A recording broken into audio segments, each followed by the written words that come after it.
If a man you just met is treating you like you're the answer to all his prayers, you're not being loved, you're being hunted. That sentence might sting, but stick with me because what I'm about to share could save you from the most painful emotional devastation you've ever experienced. We're going to talk about something that older women, particularly women over 40, 50, and beyond, are facing at alarming rates in the modern dating world. It's called love bombing, and it's not romantic. It's not passion. It's not what happens when someone finally sees your worth after years of being overlooked or undervalued. What it actually is will shock you, and more importantly, the reasons why it's happening to mature women specifically will change the way you see every new relationship that comes into your life. Now, before we dive deep into this, I want you to understand something crucial. This isn't about making you cynical. This isn't about teaching you to distrust every man who shows you genuine affection. This is about giving you the exact psychological playbook that manipulators use so you can spot the difference between authentic love and a carefully orchestrated performance designed to control you. Because here's what nobody's talking about. Older women are being specifically targeted by love bombers more than any other demographic, and there are very specific reasons why. Think about it. Have you ever met someone who seemed almost too good to be true? Someone who swept into your life like a whirlwind, making you feel more alive than you've felt in years. Someone who seemed to understand you in ways that even your closest friends couldn't. Someone who looked into your eyes and told you that they'd been searching their whole life for exactly someone like you. If you're nodding your head right now, if your heart is starting to beat a little faster because I'm describing something you've experienced or are experiencing right now, then what comes next is absolutely critical for you to hear. Love bombing is a manipulation tactic where someone overwhelms you with affection, attention, gifts, and promises in the early stages of a relationship. But here's the part that makes it so insidious, so dangerous, and so effective on intelligent, accomplished, emotionally mature women. It doesn't feel like manipulation. It feels like magic. It feels like destiny. It feels like everything you've ever wanted finally showing up at your doorstep exactly when you'd almost given up hope. And that's exactly how it's designed to feel. Let me paint you a picture. You're a woman in your 50s. You've been through a divorce, or maybe you've been widowed, or perhaps you've been single for years, focusing on your career, your children, building your life. You're accomplished. You're independent. You're not some naive young girl who doesn't know herself. You've got life experience. You've got wisdom. You've been through enough relationships to know what you want and what you don't want. So when this man enters your life, when he seems to tick every single box you've spent decades learning to value, your guard comes down. Why wouldn't it? You're not stupid. You're not desperate. This man genuinely seems different from anyone you've ever met. He texts you good morning and good night every single day. He calls you beautiful in ways that make you feel seen for the first time in years. He wants to know everything about you, your childhood, your dreams, your fears, your favorite memories. He listens, really listens, in a way that makes you feel like you're the most fascinating person he's ever encountered. Within weeks, sometimes even days, he's talking about your future together. He's introducing you to his friends, his family. He's making plans for trips you'll take together, holidays you'll spend together, the life you'll build together. He's texting you constantly, calling you multiple times a day, wanting to spend every free moment with you. And it feels incredible because after years of being told you're too old, too independent, too set in your ways, here's someone who can't get enough of you. But here's what you don't see happening beneath the surface. Here's the machinery that's operating while you're floating on cloud nine.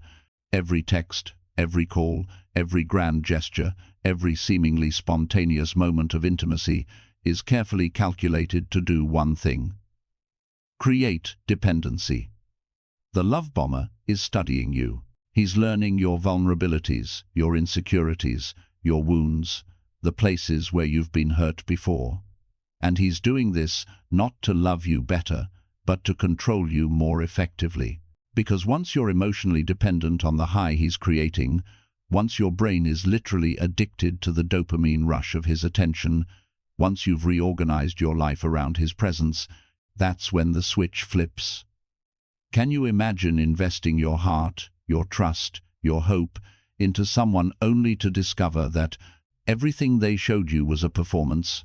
Can you imagine the confusion, the self-doubt, the crushing devastation of realizing that the person you thought loved you more than anyone ever has was actually systematically dismantling your sense of self? This is where we need to talk about why older women specifically are being targeted.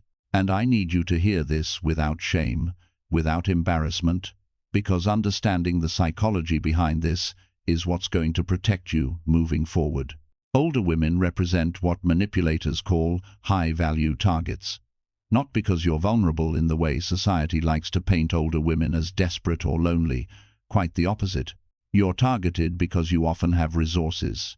You have financial stability, you have property, you have retirement savings, you have life insurance policies, you have social capital, you have emotional generosity that comes from years of caring for others.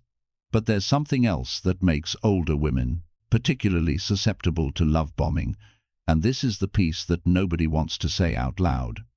Our culture has spent your entire lifetime telling you that your value decreases with age. You've been bombarded with messages that youth equals desirability, that after a certain age you should be grateful for any attention at all, that you've missed your window for grand romance. So when someone comes along and treats you like you're 25 again, when someone makes you feel desired and cherished and pursued with an intensity you maybe never even experienced in your youth, your brain doesn't just accept it. Your brain celebrates it as evidence that everything you were told was wrong. And love bombers know this. They know that the cultural narratives around aging women create a vulnerability, an openness to believing in the fairy tale when it shows up. They know that many older women have spent years in relationships where they weren't prioritized, where their needs came last, where they did the emotional labor while receiving little in return. So when someone flips that script entirely, when someone makes you the absolute center of their universe, it feels like justice. It feels like finally getting what you always deserved. Let me share something with you that research has shown. The average love bombing campaign lasts between 3 weeks and 3 months. That's the sweet spot. It's long enough to establish deep emotional bonds, but short enough that you don't have time to see the cracks in the facade. During this period, the love bomber is creating what psychologists call trauma bonding, without the trauma part yet. He's creating an intense emotional high that your brain literally becomes addicted to. And just like any addiction, when the supply is threatened or withdrawn, you'll do almost anything to get it back. Now, I want to be crystal clear about something. Not every person who shows you intense affection early in a relationship is a love bomber. Genuine attraction exists. Genuine connection exists. People do fall deeply in love quickly sometimes, and it works out beautifully. So how do you tell the difference? How do you distinguish between someone who's genuinely smitten with you and someone who's running a con? That's what we're going to break down, pattern by pattern, red flag by red flag, so that you have the tools to protect yourself without closing your heart off to real love. The first pattern to watch for is the speed and intensity mismatch. A love bomber doesn't just like you a lot. He's obsessed. He's all-consuming. He wants to talk constantly.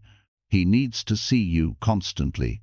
He's jealous of your time with anyone else, though he'll frame it as just missing you so much. He talks about serious commitment, about love, about forever within the first few dates.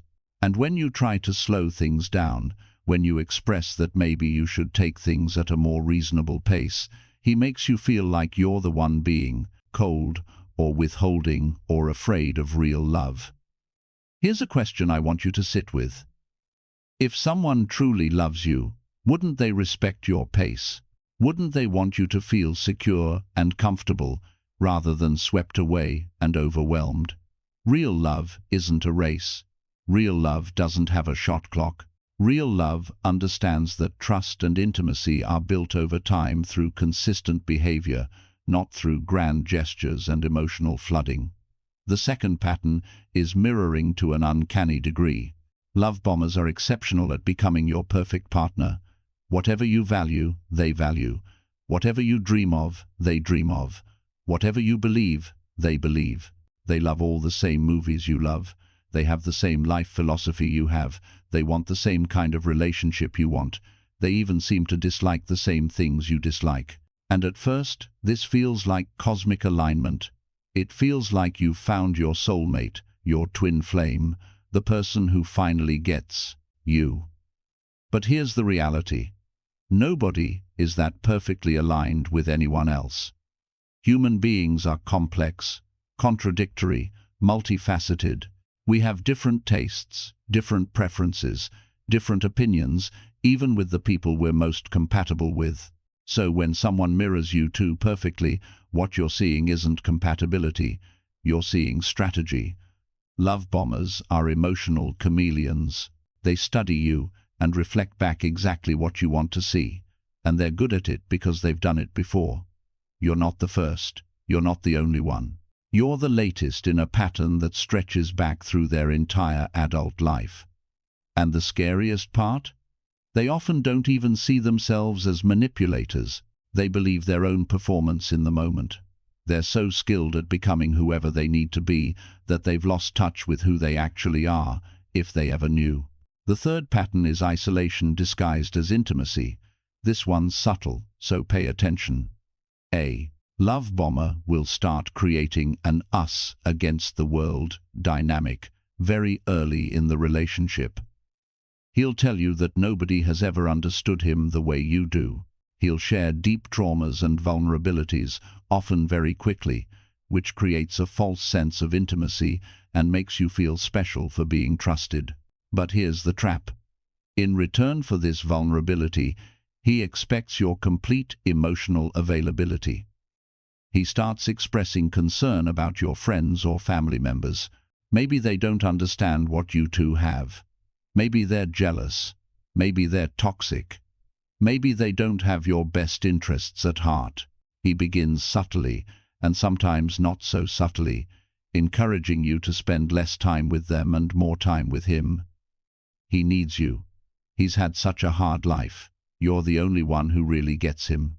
Can't you skip that event with your friends? Can't you cut that phone call short? Can't you make him the priority? And because it's framed as romantic need rather than controlling behavior, because he's making you feel like the most important person in his world, you start complying. You start canceling plans. You start distancing yourself from your support network. And by the time you realize what's happened, you're isolated. You're dependent.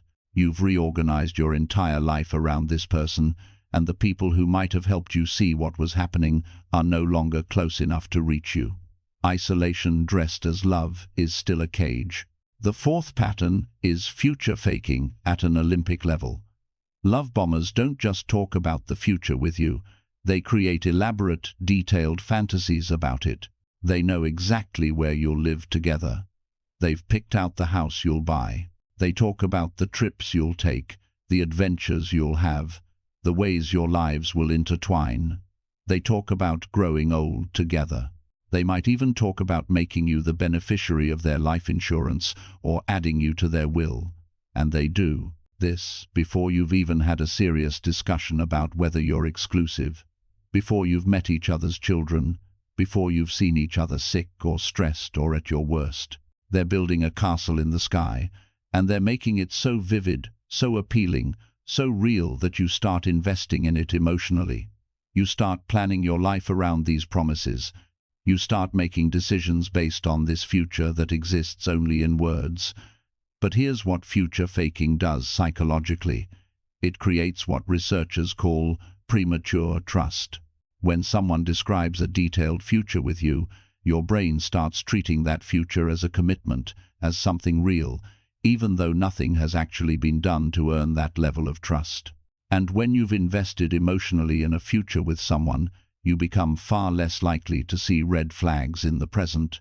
You explain them away. You give the benefit of the doubt. You tell yourself that small inconsistencies don't matter because, look at the big picture, look at what we're building together. Except you're not building anything together. He's building a fantasy designed to keep you hooked while he gets whatever he's actually after, whether that's money, a place to live, emotional supply, sex, status, or just the thrill of the con itself. The fifth pattern, and this one's crucial, is the complete absence of accountability. When a love bomber makes a mistake, when he does something that hurts you, or breaks a promise, or behaves in a way that's inconsistent with the person he's been claiming to be, watch what happens. Does he take responsibility? Does he genuinely apologize? Does he make amends and change his behavior? Or does he do some combination of the following?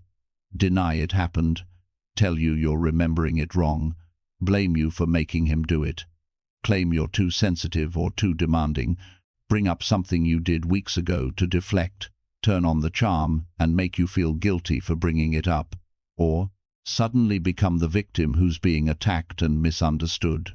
Love bombers cannot handle accountability because accountability requires authentic self-awareness, and they don't have that. They have personas, they have masks, they have strategies, but they don't have a solid sense of self that can withstand criticism or admit fault. So instead, they use a manipulation tactic that's devastatingly effective, DARVO. It stands for deny, attack, reverse, victim, and offender. When you bring up a legitimate concern, they deny it's valid, attack you for bringing it up, and reverse the situation so that suddenly you're the bad guy and they're the wounded party who's being mistreated. And if you're an empathetic person, if you're someone who's been socialized to prioritize other people's feelings, if you're someone who hates conflict and wants harmony, DARVO works like magic. You end up apologizing. You end up comforting them. You end up feeling like you're the problem. And the actual issue, the thing that hurt you, never gets addressed. It gets buried under their emotional manipulation, and the pattern continues.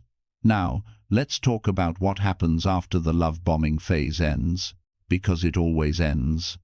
The mask always slips. The performance becomes too exhausting to maintain, or maybe they've gotten what they wanted and don't need to keep up the act anymore. Or maybe they've secured you enough that they know you're not going anywhere. Whatever the reason, there's always a shift. And this shift is where the real damage happens. It usually starts with intermittent reinforcement. This is the same principle that makes gambling addictive. After showering you with constant attention and affection, the love bomber starts pulling back. He's not as available. He's not texting as much. He's not as enthusiastic. He's more critical. He's more distant. But here's the hook. He doesn't pull back completely. He still gives you occasional hits of that original intensity. Maybe once a week he'll be the guy you first met, sweet and attentive and loving. And that variable reinforcement, that unpredictability of when you'll get the good version of him, becomes more addictive than the original constant supply ever was. Your brain gets trapped in a cycle of anxiety and relief. When he's distant, you're anxious, trying to figure out what you did wrong, trying to win back the version of him you fell in love with. When he's suddenly sweet again, you're flooded with relief and gratitude, and you tell yourself that the man you love is still in there, that you just need to be more patient, more understanding, more accommodating. And that cycle keeps you locked in far more effectively than constant good treatment ever could. Then comes the devaluation. The man who once told you that you were perfect starts finding flaws. You're too needy, you're too independent, you're too emotional, you're too cold, you're too much, you're not enough. The same qualities he claimed to love about you are now problems. The same things he used to praise are now criticisms. And you're confused because you haven't changed. You're still you. What changed was his need to maintain the facade. What changed was the reveal of who he actually is beneath the mask. Can you see how insidious this is? Can you see how someone can systematically dismantle your sense of self while making you feel like you're the one who's failing? During the devaluation phase, love bombers often engage in gaslighting. They'll deny things they said or did. They'll rewrite history. They'll tell you that conversations never happened, that promises were never made, that you're misremembering or being overly dramatic or fabricating things. And if they've isolated you from your support network, if you've lost touch with the people who could validate your reality, you start questioning yourself. You start keeping records of conversations to prove you're not crazy. You start second-guessing your own memory, your own perceptions, your own judgment. And that's exactly what they want, because a person who doubts their own reality is easy to control. Some love bombers also engage in financial abuse during this phase. Remember, many older women have assets, have savings, have resources that they've spent decades building. The love bomber who talked about building a future together suddenly needs help. He's got a business opportunity that just needs a little capital. He's between jobs and just needs a loan to get back on his feet. He wants to start a joint account for your future together. He needs to be added to your lease or mortgage. He wants access to your credit cards for emergencies. He's got a crisis that only you can help him solve. And because he spent the love bombing phase positioning himself as your partner, as the person you're building a life with, because he's made you feel like what's yours is ours and what's his is yours, you give, you help, you invest, you sacrifice. Except his emergencies are always crises, and his paybacks are always pending. The business opportunity falls through, the job doesn't work out, the money he was expecting doesn't come, and you're left depleted financially and emotionally, while he's already starting to line up his next target. Let me share something that might be hard to hear, but it's important. Love bombers are often in multiple relationships simultaneously. While he's telling you that you're the love of his life, while he's spending hours on the phone with you every night, while he's making plans for your future together, he's very likely doing the same thing with 1 or 2 or 3 other women. And he's good at compartmentalizing. He's good at keeping stories straight. He's good at making each woman feel like she's the only one. This isn't about you not being enough. This isn't about you not being special enough to keep his attention. This is about him being a fundamentally dishonest person who sees relationships as transactions and people as resources to be exploited. Here's the truth that nobody wants to say out loud. Falling for love bombing doesn't mean you're stupid or naive or damaged. It means you're human. It means you have a normal, healthy desire for love and connection. It means you're capable of trust, which is actually a beautiful quality, even though it was used against you. The shame doesn't belong to you. The shame belongs to the person who weaponized your capacity for love. Your openness to love was never the problem, their willingness to exploit it was. Now, let's talk about the specific ways that love bombing manifests so you can recognize the tactics in real time. One of the most common tactics is the gift bombardment. Love bombers shower you with gifts, often expensive ones, often very early in the relationship. They might buy you jewelry, take you on expensive dates, book surprise trips, send flowers to your workplace. And this serves multiple purposes. First, it creates a sense of obligation. When someone spends money on you, you feel like you owe them something, like you need to reciprocate, like you'd be ungrateful to question their motives. Second, it creates a narrative. He's not just some guy you're dating. He's the man who bought you that necklace, who took you to that resort, who made you feel pampered and special. The gifts become part of the story you tell yourself about how much he cares. Third, and this is the sneakiest part, excessive gift-giving early in a relationship serves as a down payment on future bad behavior. When he eventually treats you poorly, you'll remember the gifts. You'll think about how much he spent on you, how generous he was, and you'll tell yourself that someone who did all that couldn't possibly be the bad guy. Another tactic is the rapid escalation of intimacy. Love bombers push for quick physical and emotional intimacy. They want to sleep together quickly. They want to say, "I love you" quickly. They want you to meet their family quickly. They want to move in together quickly. And they frame any hesitation on your part as evidence that you don't feel the same way, that you're not as invested, that you're holding back. This puts pressure on you to match their intensity, even when your gut is telling you that things are moving too fast. And here's why this matters. Rapid intimacy creates a sense of deep connection that's actually artificial. Real intimacy develops over time through shared experiences, through seeing each other in different contexts, through navigating conflicts and challenges together. Forced intimacy is a simulation. It feels real in the moment, but it doesn't have the foundation that genuine intimacy requires.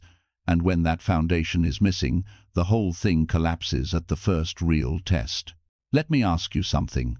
Why would someone need to rush intimacy if they were genuinely planning to be with you for the long term? If someone really sees a future with you, they'd want to make sure the foundation was solid. They'd want to take time to know you deeply, to build trust gradually, to make sure you're compatible in all the ways that matter. The rush is the red flag. The rush is the tell.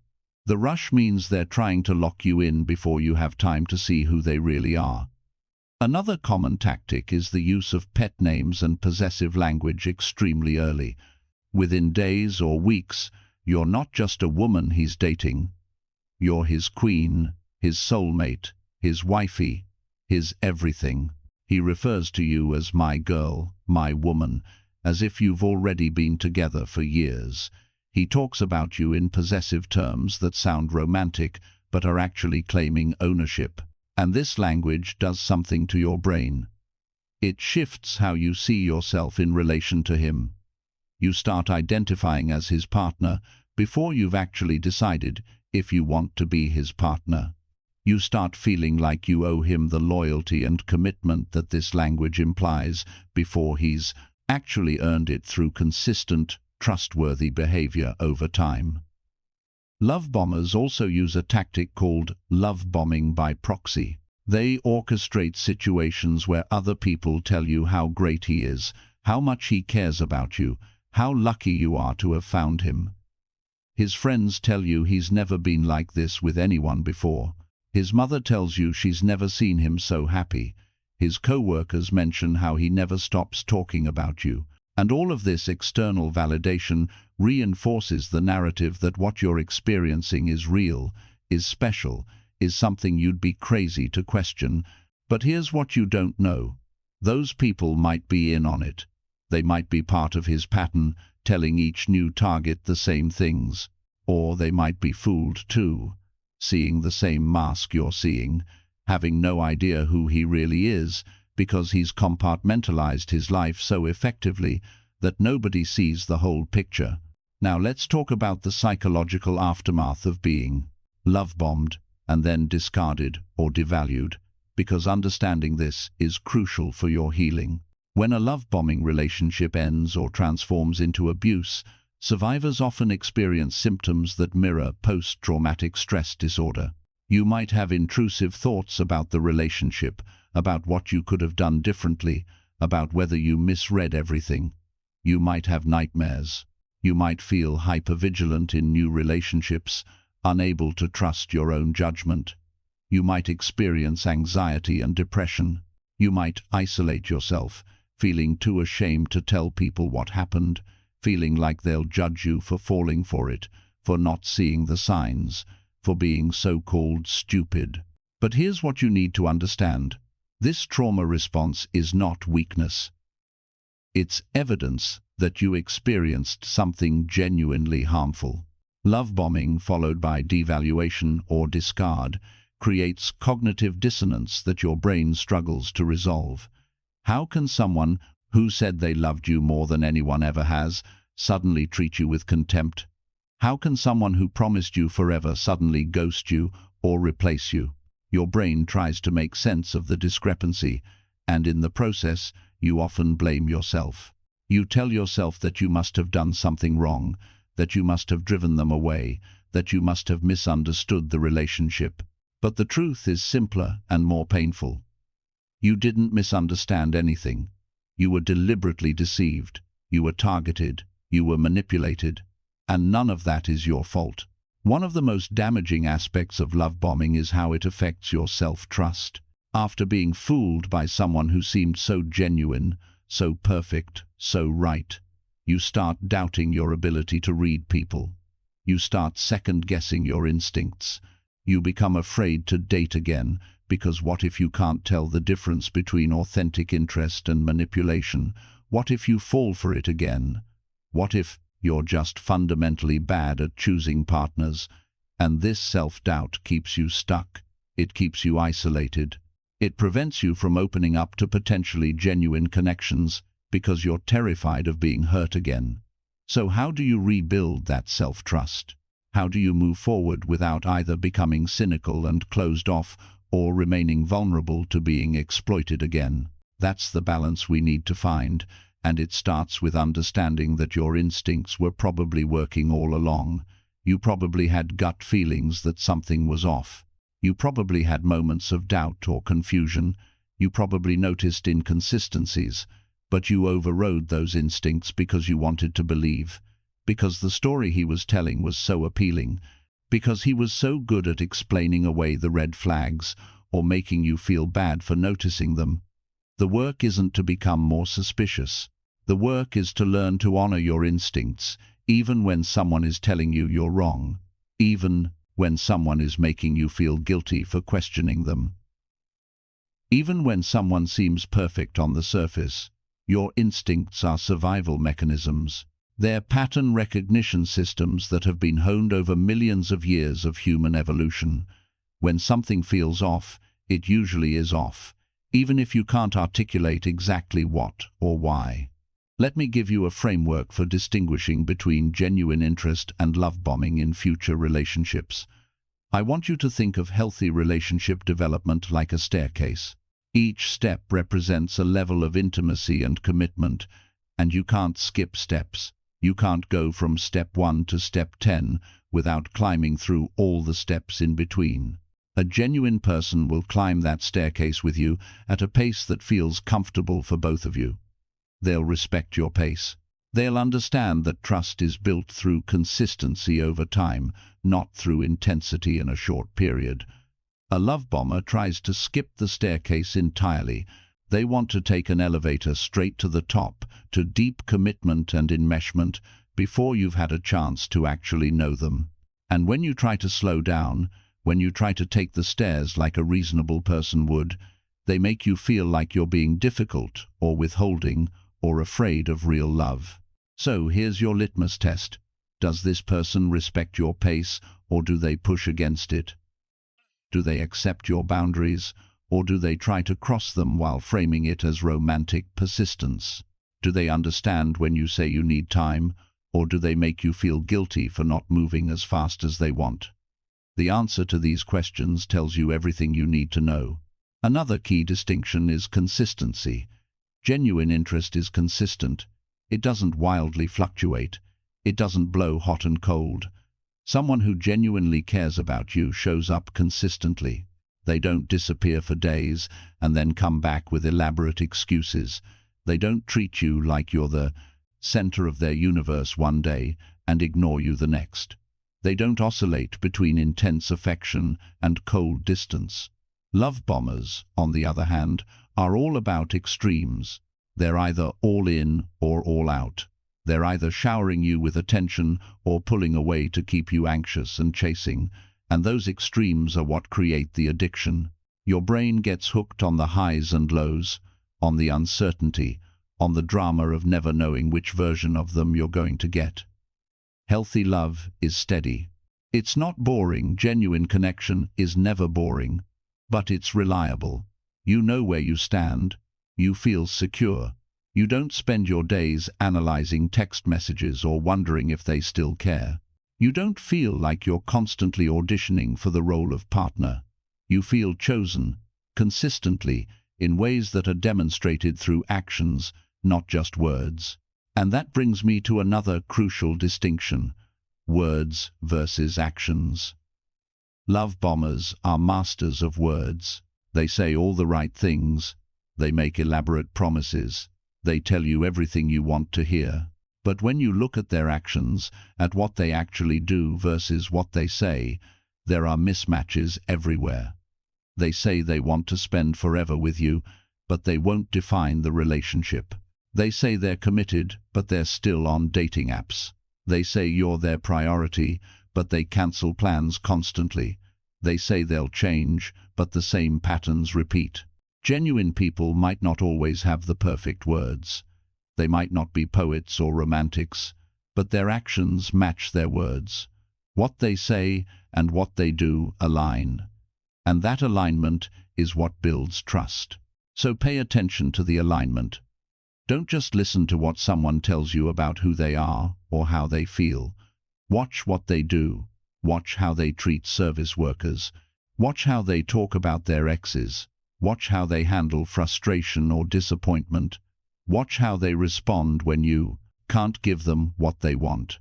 Watch whether they follow through on small promises before they make big ones. Actions are truth. Words can be strategy. Now, let's talk about specific red flags that often show up in the love bombing phase, but are easy to miss because you're caught up in the intensity of the experience.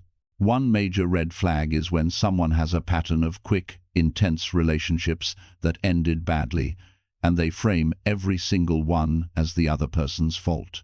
They were all crazy. They were all toxic. They were all abusive. They were all jealous or controlling or unfaithful. And you believe it because he seems so wonderful to you. Of course, those other women didn't appreciate him. Of course, they couldn't handle a real man. Of course, they were the problem. But here's the reality. If someone has a long history of relationships that all ended the same way, and they take zero responsibility for any of it, you're not getting the exception to their pattern. You're getting the next iteration of it. What seems like bad luck or terrible taste in partners is actually a red flag about who they are and how they operate. And the fact that they trash their exes to you should make you wonder what they'll say about you to the next person. Another red flag is moving in together or combining finances very quickly. A love bomber will push for this because it creates dependency and makes it harder for you to leave when you see who they really are. They'll frame it as a romantic gesture, as a sign of commitment, as evidence that they're serious about building a life together. But moving in together should happen after you've dated long enough to see each other in different contexts, after you've navigated some conflicts, after you've met each other's friends and family, after you've had serious conversations about values, finances, life goals, and expectations. If someone is pushing to move in within weeks or even a couple months of meeting you, that's not romance, that's strategy. And the strategy is to make you dependent and trapped before you realize you've been conned. Similarly, be wary of someone who wants you to make major life changes for them very early in the relationship. They want you to quit your job to spend more time with them. They want you to move to their city. They want you to cut off contact with friends or family members they claim are toxic. They want you to change your appearance, your hobbies, your routines to better fit into their life. And they frame all of this as what couples do, as compromise, as evidence that you love them enough to put them first. But real partners don't ask you to diminish yourself. Real partners don't ask you to give up the things and people that make your life full. Real partners want you to be the fullest, most authentic version of yourself, not an edited version that's easier for them to control. Here's another red flag that often gets missed. When someone love bombs you, they often create a you and me against the world dynamic from the start. They tell you that nobody understands what you have together, that people are jealous, that the world is full of people who will try to tear you apart because what you have is so special. And this does two things. It makes you feel like your relationship is unique and precious, and it preemptively discredits anyone who might try to warn you about red flags they're seeing. Your friend expresses concern? Well, she's just jealous. Your daughter doesn't like him? She's just not ready to see you with someone new. Your therapist suggests slowing down? They don't understand the connection you have. The love bomber has already built a narrative that protects him from outside critique, and you buy into it because it makes you feel like you're part of something special. But here's the truth. Healthy relationships don't require isolation from the people who love you. Healthy relationships don't require you to choose between your partner and everyone else. Healthy relationships make your world bigger, not smaller. If someone is threatened by the people who care about you, if someone needs you to be cut off from outside perspectives and support, that's not because your relationship is too special for others to understand. That's because they're doing something that wouldn't hold up to outside scrutiny. Let me share something else that's important. Love bombers often target women who are in transitional life phases. You've just gotten divorced. You've just lost your spouse. You've just retired. You've just become an empty nester. You've just moved to a new city. You're in a period of change and vulnerability, a period where your identity is in flux, where you're figuring out who you are in this new phase of life. And love bombers see these transition periods as opportunities. They see you when you're open, when you're seeking connection, when you're maybe feeling a bit lost or lonely or uncertain. And they offer exactly what you need in that moment.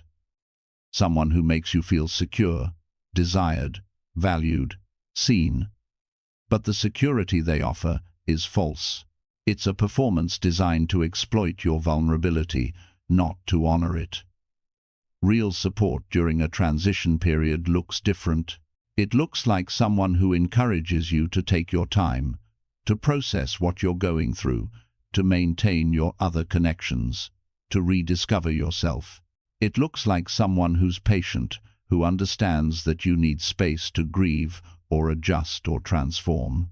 It doesn't look like someone who swoops in and tries to become your entire world before you've even caught your breath. So, if you're in a transitional phase and someone suddenly appears offering everything you didn't even know you needed, pause, take a breath.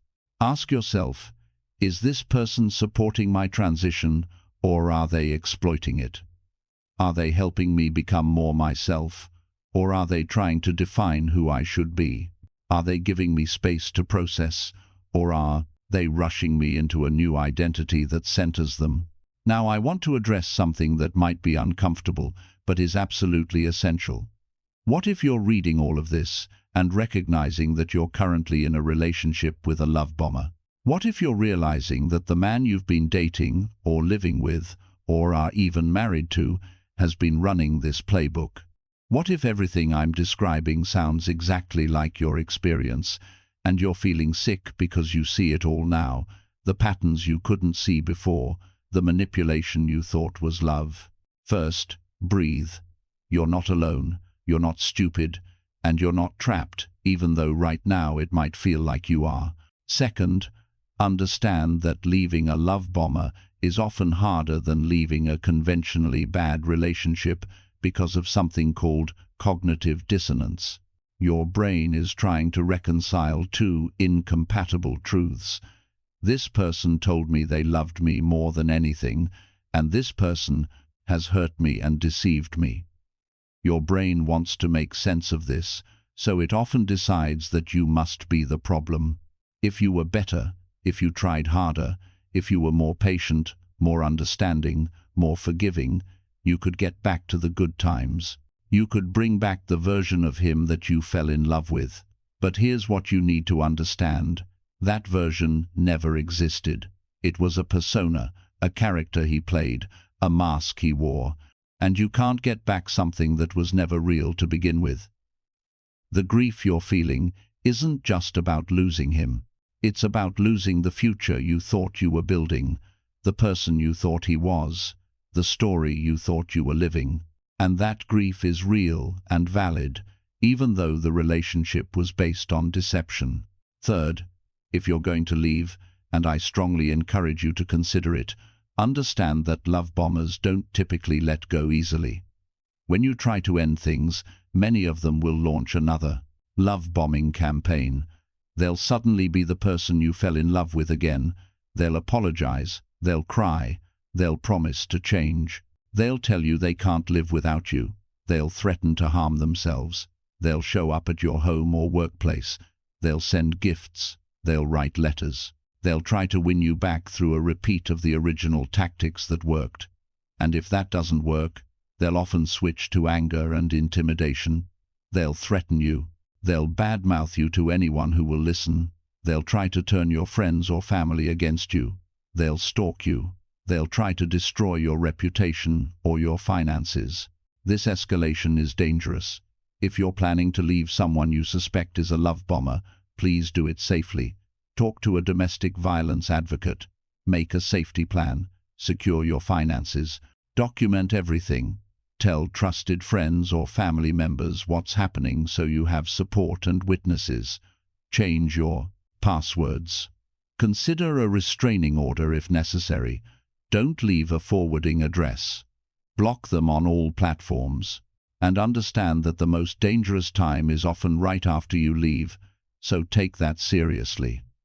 Fourth, give yourself permission to grieve without going back. It's okay to miss the feeling of being loved, even if that love was fake. It's okay to mourn the future you thought you had.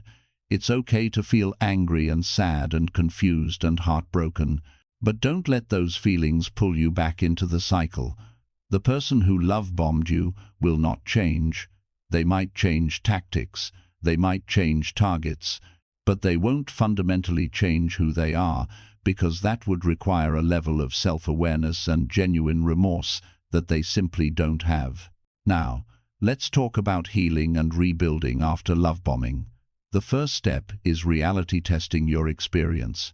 Write down everything that happened, the full timeline, the red flags you missed or explained away, the inconsistencies, the lies, the manipulations. Write it objectively, as if you were documenting it for someone else. This helps your brain process what happened without the emotional distortion of remembering only the good parts or only blaming yourself. When you see it all written out, when you see the patterns in black and white, it becomes much harder to gaslight yourself into believing it wasn't that bad or that you overreacted. The second step is reconnecting with your support network. If you isolated yourself during the relationship, reach out to the people you distanced yourself from.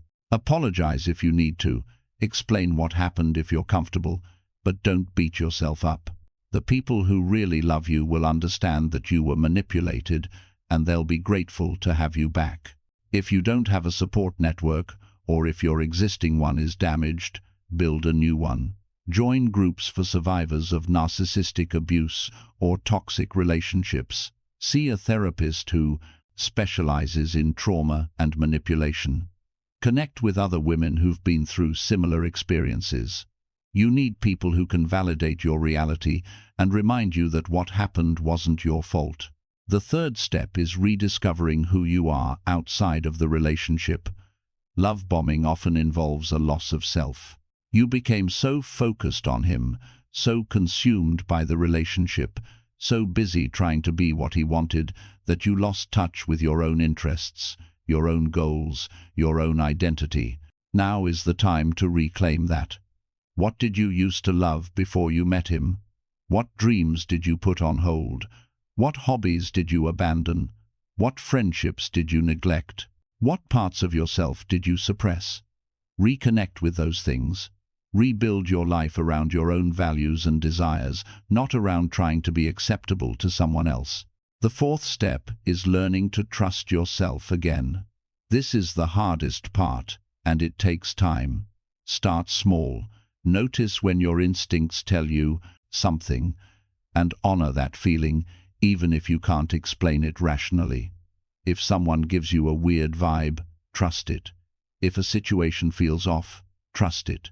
If a person's words and actions don't align, trust what your gut is telling you. Practice setting boundaries and enforcing them. Practice saying no without explaining or justifying. Practice walking away from things that don't feel right, even if you can't articulate exactly why. Over time, as you honor your instincts and see that they were protecting you, your self-trust will rebuild. You'll start to feel confident again in your ability to read people and situations.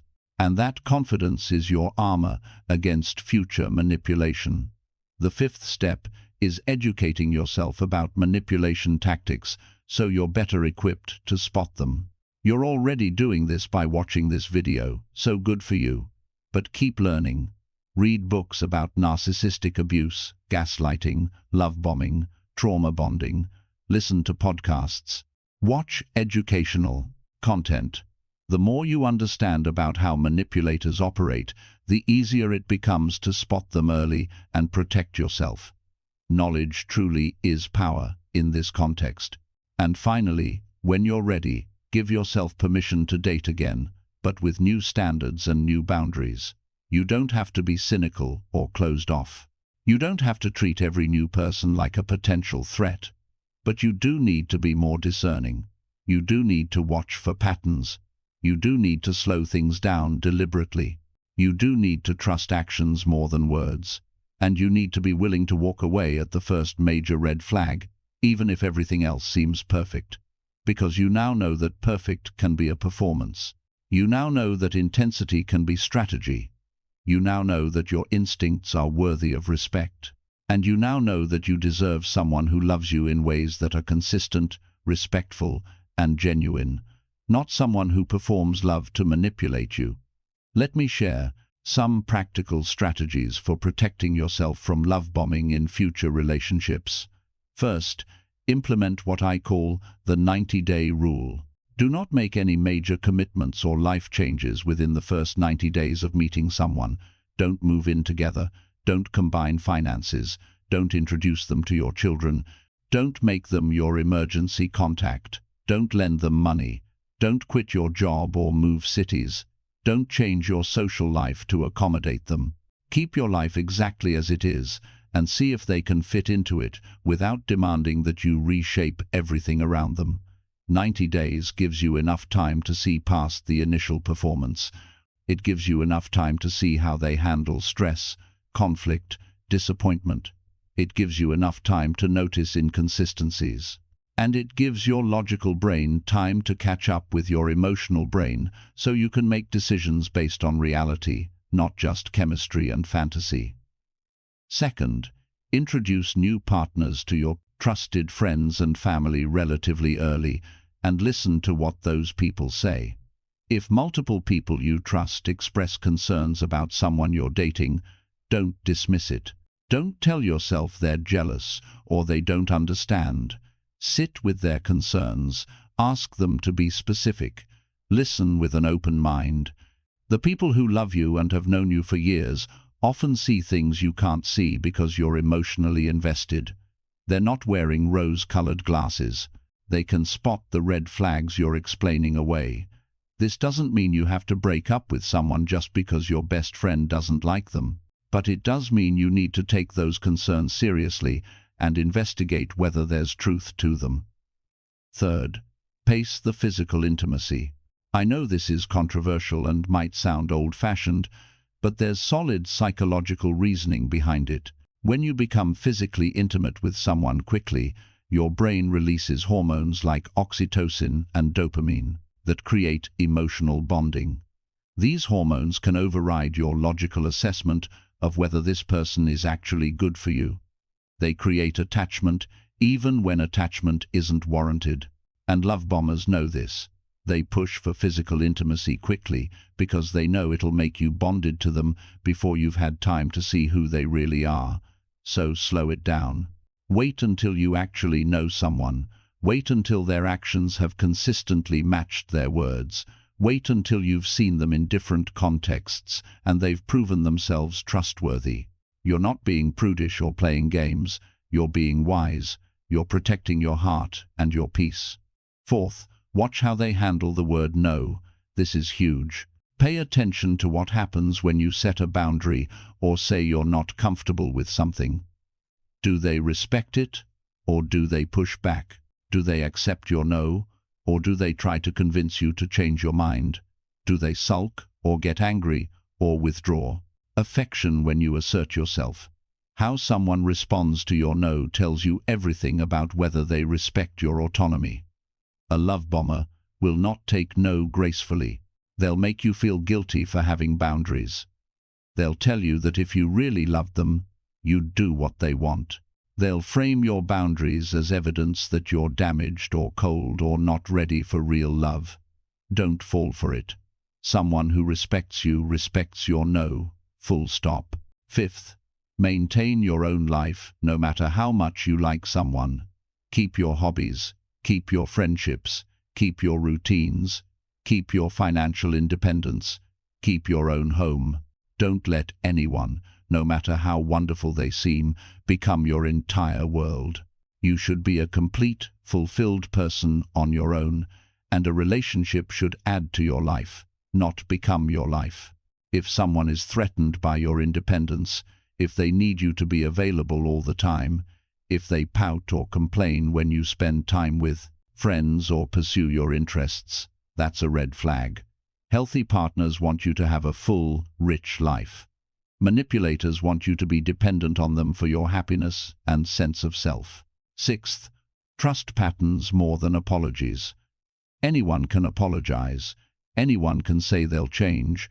Anyone can cry and promise to do better. What matters is whether the behavior actually changes.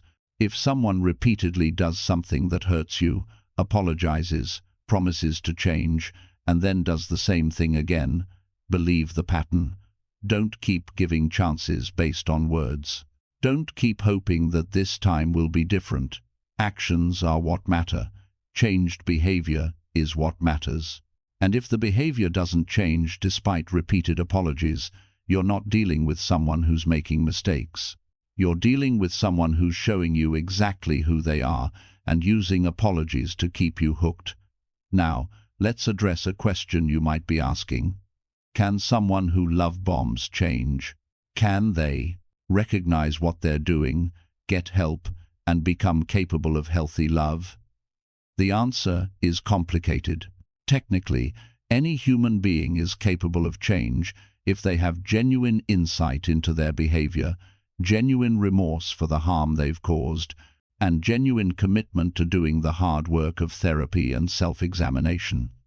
But here's the reality. Most love bombers don't see themselves as the problem. They see themselves as victims. They believe their own stories. They think they're the ones who've been wronged, who've been misunderstood, who've loved too much. They lack the self-awareness necessary for genuine change.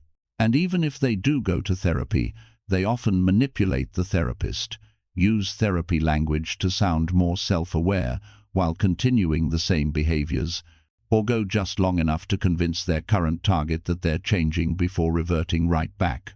So, practically speaking, no, you shouldn't wait around hoping a love bomber will change. That's not your job. That's not your responsibility.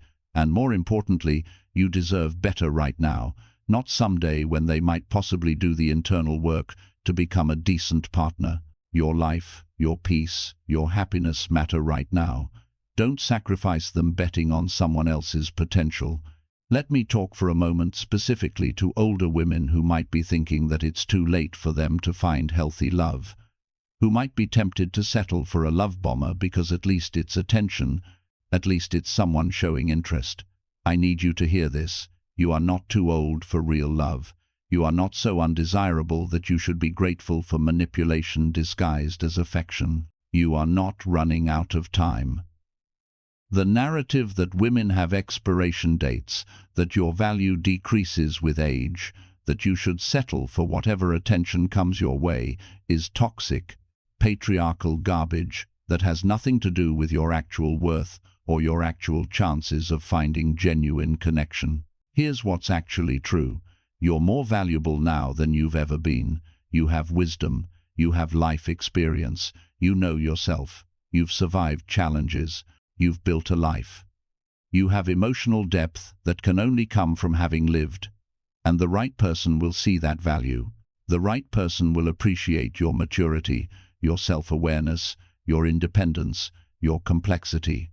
The right person won't try to rush you or manipulate you or make you feel lucky that they're paying attention to you. The right person will feel lucky that you're giving them a chance. And those people exist.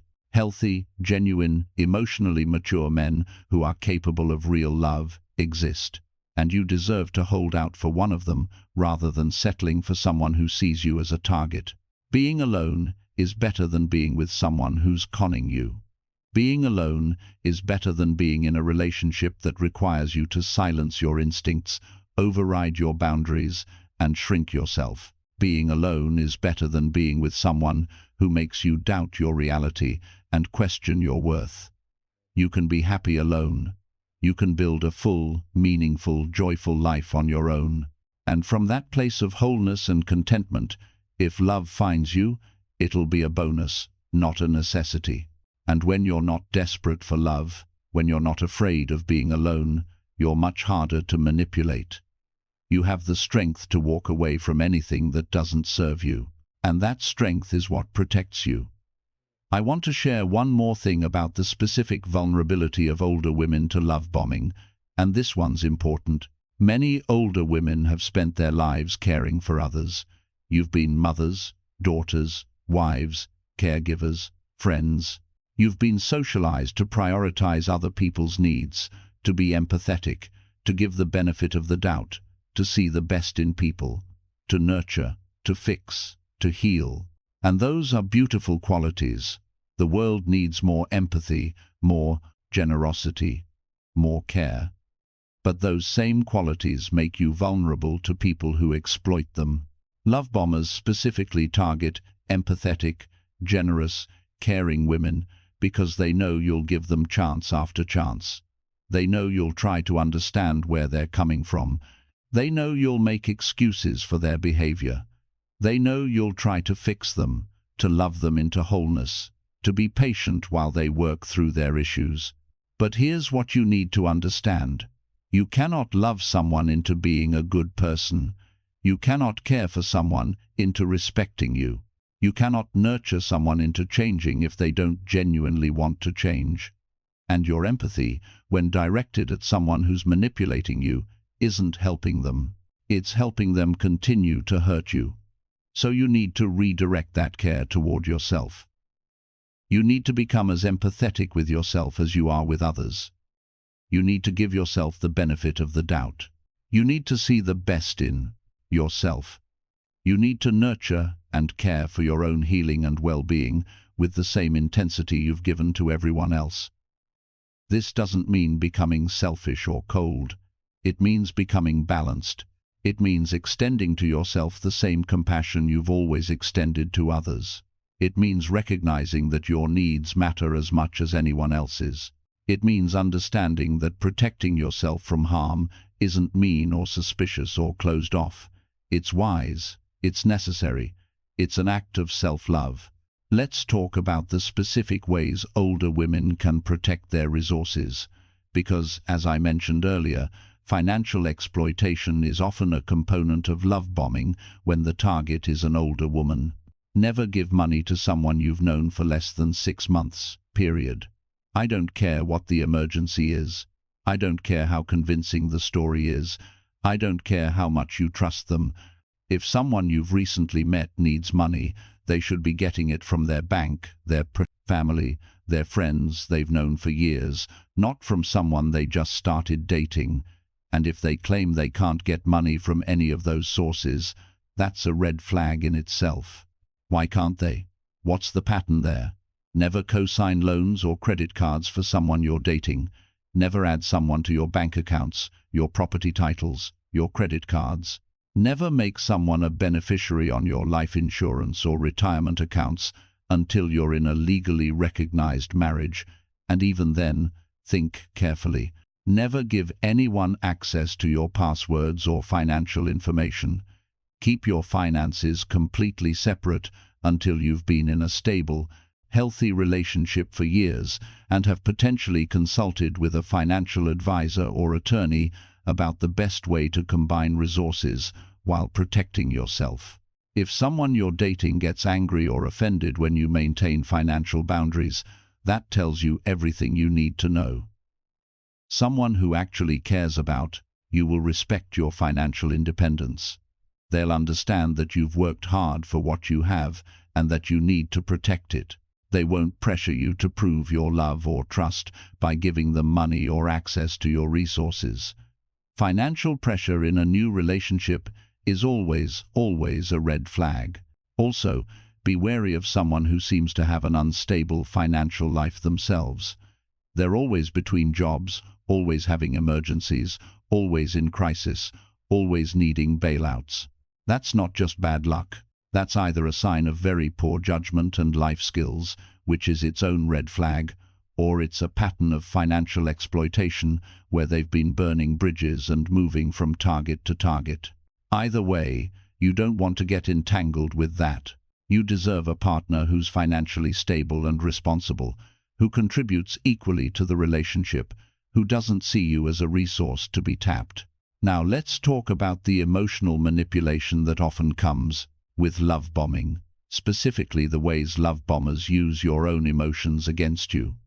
One common tactic is called emotional blackmail. The love bomber will threaten negative consequences if you don't do what they want. They might threaten to leave. They might threaten to hurt themselves. They might threaten to tell people things about you. They might threaten to take away affection or attention. And because you're emotionally invested, because you care about them, because you don't want to lose what you think you have, you comply. You do what they want to avoid the threatened consequence. But here's what you need to know. Emotional blackmail only works if you care more about avoiding the threatened consequence than you care about your own boundaries and well-being. So the way to disarm emotional blackmail is to be willing to accept the consequence. If they threaten to leave, let them leave. If they threaten to withhold affection, let them withhold it. If they threaten to tell people things about you, trust that the people who matter will see through the lies. You cannot build a healthy relationship on the foundation of being emotionally held hostage. And anyone who uses emotional blackmail is showing you that they don't respect you, they don't care about your well-being, and they're willing to manipulate you to get what they want. That's not a partner, that's an adversary. Another manipulation tactic is called triangulation. This is where the love bomber brings a third party into the dynamic to control you. They might compare you to an ex, telling you that their ex would have done something that you're refusing to do. They might mention other women who are interested in them to make you feel jealous or insecure. They might play you off against a friend or family member, creating competition or conflict. They might bring up their therapist or spiritual advisor as a way to validate their perspective and invalidate yours. The purpose of triangulation is to destabilize you, to make you feel like you have to compete for their attention or prove your worth, to keep you anxious and trying harder. The way to handle triangulation is to refuse to engage. Don't compete with exes or other women. Don't try to prove you're better than whoever they're comparing you to. Don't accept their framing of the situation. Simply recognize triangulation for what it is: manipulation designed to keep you off balance and compliant. And once you see it, you can decide whether you want to be in a relationship with someone who uses these tactics. Spoiler alert, you don't. Love bombers also use what's called word salad or circular conversations. When you try to address a legitimate concern, they respond with rambling, confusing, contradictory explanations that leave you more confused than you were before. They change the subject. They bring up unrelated issues. They reframe your concerns as attacks. They deny things they said 5 minutes ago. They talk in circles, until you're so exhausted and confused that you give up trying to address the original issue. And that's the point. The purpose of word salad isn't to communicate. It's to avoid accountability and wear you down so you stop bringing up problems. When you encounter word salad, don't get drawn into the confusion. State your concern clearly and simply. If they can't or won't address it directly, that tells you everything you need to know. You don't need to convince them that your concern is valid. You don't need to argue them into understanding. You just need to recognize that someone who can't have a straightforward conversation about relationship issues is not someone you can build a healthy relationship with. Let me address one more manipulation tactic that's particularly insidious: intermittent reinforcement paired with trauma bonding. We talked about intermittent reinforcement earlier, but I want to go deeper into how it creates trauma bonding. Trauma bonding is when you develop a strong emotional attachment to someone who alternates between abuse and affection, between hurting you and being kind to you. The inconsistency creates a powerful psychological bond that's actually stronger than the bond created by consistent good treatment. And love bombers use this deliberately. After the initial love bombing phase, they start pulling away and treating you poorly. But then, just when you're ready to leave, they give you a glimpse of the person you fell in love with. They're sweet again, they're attentive again, they apologize, they make promises, and your brain floods with relief and gratitude and hope. You think, there he is, the real him is back, and you forgive everything, you give another chance. You tell yourself it'll be different now, but it's not different. The mistreatment starts again. And then again, just when you're at your breaking point, they're sweet again. And this cycle, this unpredictable alternation between pain and relief, between cruelty and kindness, creates a bond that's incredibly difficult to break. Your brain becomes addicted to the relief of the good moments. You become hypervigilant, constantly monitoring their moods, trying to figure out what you can do to bring back the good version. You start walking on eggshells. You start making yourself smaller, quieter, more accommodating. You lose yourself trying to manage their emotions and keep the peace. And the harder you try, the more invested you become, the more difficult it becomes to leave even though you're miserable. If you're recognizing this pattern in your relationship, I want you to understand something crucial. Trauma bonding is not love. The intensity you feel is not evidence of a deep connection. It's evidence of psychological manipulation, and breaking a trauma bond requires going no contact, completely cutting off all communication, because any contact, even negative contact, feeds the addiction. You have to give your brain time to detox from the chemical cocktail of stress hormones and relief hormones that the relationship was creating. And that means blocking them everywhere, resisting the urge to check on them or reach out, and sitting with the intense discomfort of withdrawal. Because that's what it is, withdrawal. Your brain is withdrawing from a drug, and the only way through it is through it. But on the other side is clarity, peace, and freedom. Now, I want to talk about something we haven't addressed yet: the role of technology in modern love bombing.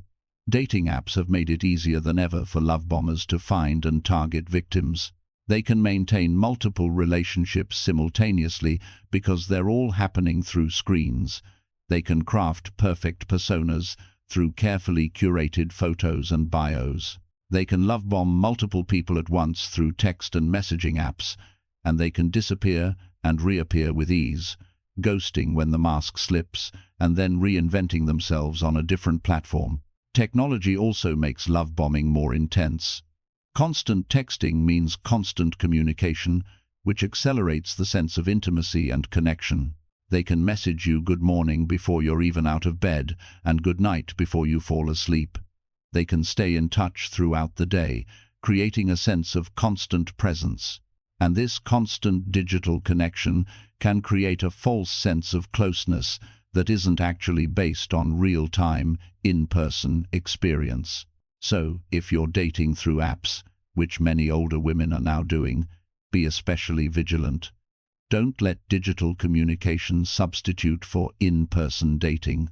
Don't let someone monopolize your time through texts and calls before you've actually spent significant time together in person. Don't accept their digital persona at face value. Do your research. Do video calls before you meet in person to make sure they're who they claim to be. Meet in public places. Tell friends where you're going. Trust your instincts. And Don't let the convenience and immediacy of digital communication rush you into trust that hasn't been earned. Also, be aware of common online dating red flags that often indicate love bombers. They want to move off the dating app and onto personal phone numbers or messaging apps very quickly. They start using terms of endearment almost immediately.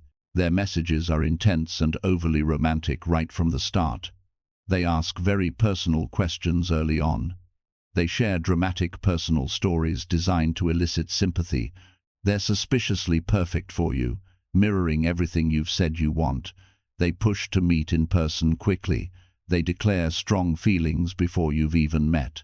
They're vague about their past or their current life circumstances. Their photos seem professionally done, or they only have a few photos. They claim to be traveling or working overseas, but want to connect with you. Their profile seems generic or too good to be true. If you see multiple red flags, don't give the benefit of the doubt. Just unmatch and move on. Your safety and well-being are more important than potentially missing out on someone who might be genuine. And trust me, genuine people don't set off multiple alarm bells. Genuine people understand appropriate boundaries and pacing. Genuine people don't try to create instant intimacy with a stranger. Genuine people understand that trust is built over time. Let me share something about the aftermath of realizing you've been love-bombed that I don't think gets discussed enough. The shame spiral. Many women who've experienced love bombing feel intense shame afterward. You feel stupid for falling for it. You feel embarrassed to tell people what happened. You beat yourself up for missing the red flags. You wonder what's wrong with you that you attracted this kind of person. You feel like you should have known better, especially if you're an older, experienced woman who prides yourself on being smart and savvy. But shame is one of the most destructive emotions we can experience, and it's also completely unwarranted in this situation. Let me be crystal clear. There is no shame in being manipulated by someone who was deliberately deceiving you. There is no shame in having a normal human desire for love and connection. There is no shame in being trusting and open and vulnerable. Those are strengths, not weaknesses. The shame belongs to the person who exploited those qualities, not to you for having them. Brené Brown, the shame researcher, talks about how shame survives in secrecy and silence. The way to combat shame is to bring it into the light, to talk about what happened, to share your story. So don't isolate with your shame. Don't hide what happened out of embarrassment. Tell people, get support, join support groups, share your experience to help other women recognize the patterns. The more you talk about it, the more you'll realize that what happened to you has happened to countless other smart, accomplished, self-aware women. You're not alone. You're not uniquely foolish. You were targeted by someone skilled at deception, and you did the best you could with the information you had at the time. Also, practice self-compassion. Talk to yourself the way you would talk to a dear friend who went through the same thing. You wouldn't tell your friend she was stupid or gullible.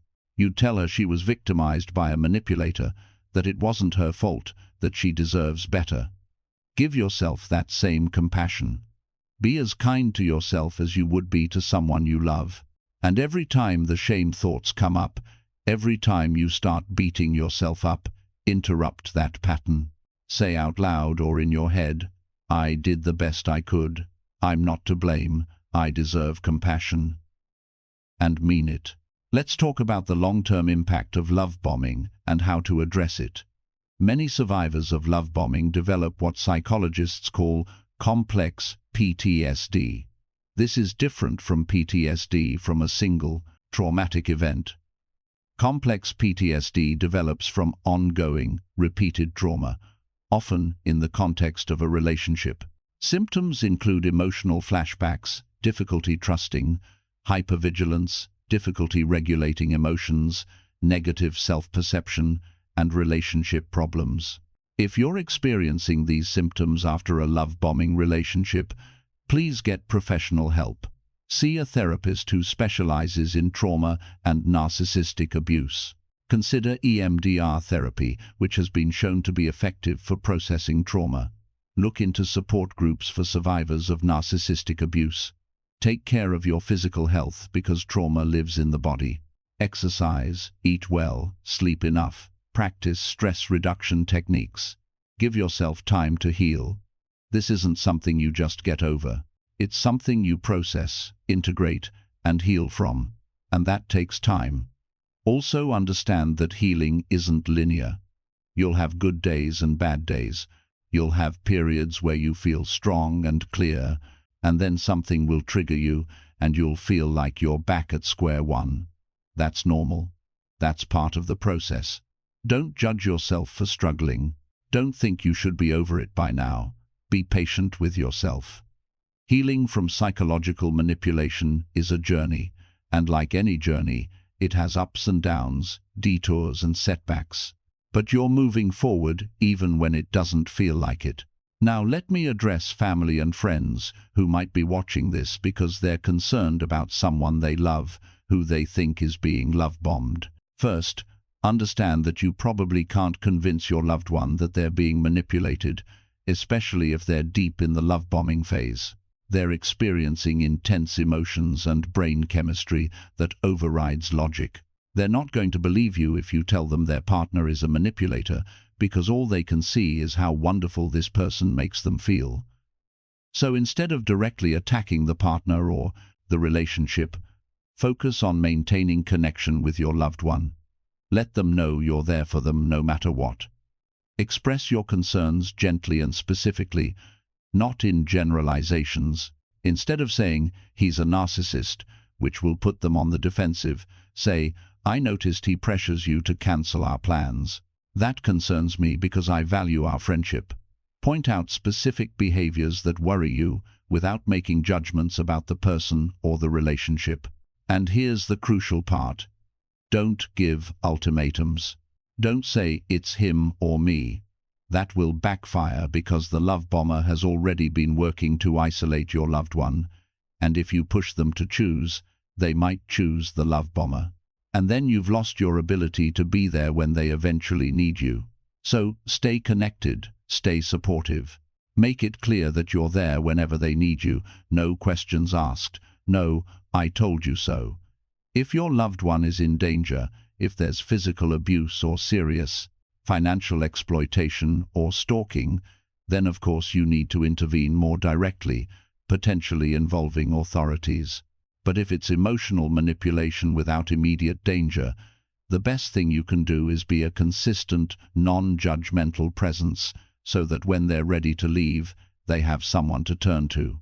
Also, educate yourself about love bombing and narcissistic abuse so you understand what your loved one is experiencing. Read books, watch videos like this, join support groups for friends and family of abuse survivors. The more you understand the psychology of manipulation, the better equipped you'll be to support your loved one without enabling the abuse or alienating them. And when your loved one does leave the relationship, don't say, "I told you so." Don't remind them that you warned them. Just be there. Listen. Validate their feelings. Help practically if you can. Celebrate that they got out. Don't make them feel worse about what they went through by highlighting that you saw it coming. They need support, not judgment. Let me share some final thoughts about why older women specifically need to know about love bombing and how to protect themselves. Our society is changing rapidly. More older women are single than ever before, whether through divorce, widowhood, or choice. More older women are dating than in previous generations. Online dating has opened up possibilities for connection that didn't exist before, and all of this is wonderful. It's expanding opportunities for love and companionship in later life, but it's also creating new vulnerabilities. Older women often have assets. You have homes, retirement funds, savings, life insurance policies. You might receive regular income from pensions or social security. You might have valuable possessions. And all of this makes you a target for financial predators who use love bombing as their entry strategy. So you need to be informed. You need to understand the tactics. You need to protect yourself. But beyond the financial vulnerability, older women often have emotional vulnerabilities that love bombers exploit. You might have been in a long marriage where you weren't appreciated. You might have spent years caring for others and neglecting yourself. You might have internalized messages about aging and desirability that make you vulnerable to someone who makes you feel young and beautiful and desired again. You might be lonely after loss or change. And love bombers are experts at identifying and exploiting these vulnerabilities. So you need to be honest with yourself about where you're vulnerable. What are your weak spots? What do you long for? What messages have you internalized about your worth? What fears do you have about aging alone? Because if you know your vulnerabilities, you can protect them. You can be alert when someone seems to be targeting exactly those areas. You can recognize when your buttons are being pushed deliberately rather than responding unconsciously. And you need to build a life that's full enough that no one person can become your entire world. Have friends, have hobbies, have purpose, have activities that bring you joy. Have routines and rituals that ground you. Have financial security and independence. Have a sense of identity that's about who you are, not just about your relationships. Because when your life is full and meaningful on its own, you're less vulnerable to someone who promises to fill a void. You don't have a void to fill. You have a life that someone might add to, but they can't define it. This doesn't mean becoming cynical or closed off. It means becoming intentional. It means being open to love while also being discerning. It means trusting but also verifying. It means hoping for the best while also protecting yourself from the worst. It means understanding that real love is patient, consistent, respectful, and genuine. And anything that doesn't fit that description, no matter how exciting or flattering or intense, isn't worth your time or your heart. You deserve real love. You deserve respect. You deserve honesty. You deserve consistency. You deserve someone who sees your worth and doesn't try to exploit it. You deserve someone who respects your pace and your boundaries. You deserve someone who makes your life bigger, not smaller. You deserve someone whose actions match their words. You deserve someone you can trust without having to constantly verify and second-guess. You deserve peace, not chaos. You deserve security, not anxiety. You deserve genuine partnership, not performance and manipulation. And if you can't find that, if the right person hasn't shown up yet, then being alone is not settling. Being alone is not failure. Being alone is not something to be afraid of or ashamed of. Being alone and content is better than being partnered and miserable. Being alone and free is better than being in a relationship that requires you to be less than who you are. Being alone and peaceful is better than being with someone who makes you question your reality and your worth. You've lived too long and worked too hard and survived too much to settle for someone who sees you as a target rather than a treasure. You've earned the right to have standards, to have boundaries, to be selective. You've earned the right to say no to anything that doesn't feel right. You've earned the right to take your time, to be cautious, to protect yourself. And when you do find someone genuine, when you meet someone who passes all the tests, who respects your boundaries, whose actions match their words, who's consistent and reliable, who makes you feel safe and seen and valued, you'll know the difference. You'll know because there won't be that undercurrent of anxiety.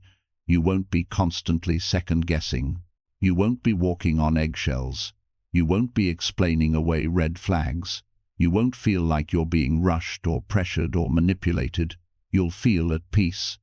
And that peace, that security, that genuine care is what you deserve. Don't settle for anything less. If this video has resonated with you, if you've recognized your own experience in what I've described, please know that you're not alone. Thousands of women, smart, accomplished women just like you, have experienced exactly what you're going through. And all of us, every single one of us, had to learn these lessons the hard way. But we survived, we healed, we became wiser and stronger. We learned to trust ourselves again. We rebuilt our lives, and we're here to tell you that you can too. You're going to be okay. You're going to heal. You're going to learn to trust yourself again. You're going to build boundaries that protect you without closing you off. You're going to find peace. And maybe, when the time is right and you've healed, you're going to find genuine love. But even if you don't, you're going to be okay, because you're going to build a life that's full and meaningful and joyful, all on your own. And that's not a consolation prize. That's success. That's freedom. That's victory. So please share this video with every woman in your life who's dating or might date in the future. Share it with your mother, your sisters, your daughters, your friends. Share it with the woman at work who just started dating someone new and seems a little too swept away, a little too fast. Share it with anyone who might need to hear this message. Because knowledge is power. Understanding is protection. And the more women who know about love bombing, the harder it becomes for love bombers to operate. If you found value in this video, please hit that like button. It tells YouTube to share this content with more people who need to see it. Subscribe to the Heart Code for more content on relationships, psychology, manipulation tactics, and emotional health. Turn on notifications so you don't miss future videos. And if you want to support this channel and help us create more content like this, consider leaving a super thanks. Every contribution helps us continue doing this important work of educating and empowering people to protect themselves and build healthy relationships. Drop a comment below and let me know. Did this resonate with you? Have you experienced love bombing? What red flags did you miss that you wish you'd seen? What would you want other women to know? Let's build a community of support in the comments where we can share our experiences and wisdom with each other. And remember, if someone treats you like you're the answer to all their prayers, pause. Real love is built, not performed. Real love is consistent, not intense. Real love respects your pace, not rushes your heart. Real love makes you feel more yourself, not less. Real love is patient, because it knows that anything worth having is worth building carefully over time, and you're worth that kind of love. Don't settle for anything less. Thank you for watching. Stay wise, stay safe, stay connected to yourself. And remember, your value doesn't decrease with age, no matter what anyone tells you. You are worthy of real, genuine, respectful love, exactly as you are right now. And anyone who makes you feel otherwise isn't seeing you clearly. They're using you, and you deserve so much better than that. Take care of yourselves out there. Until next time, I'm sending you strength, wisdom, and peace.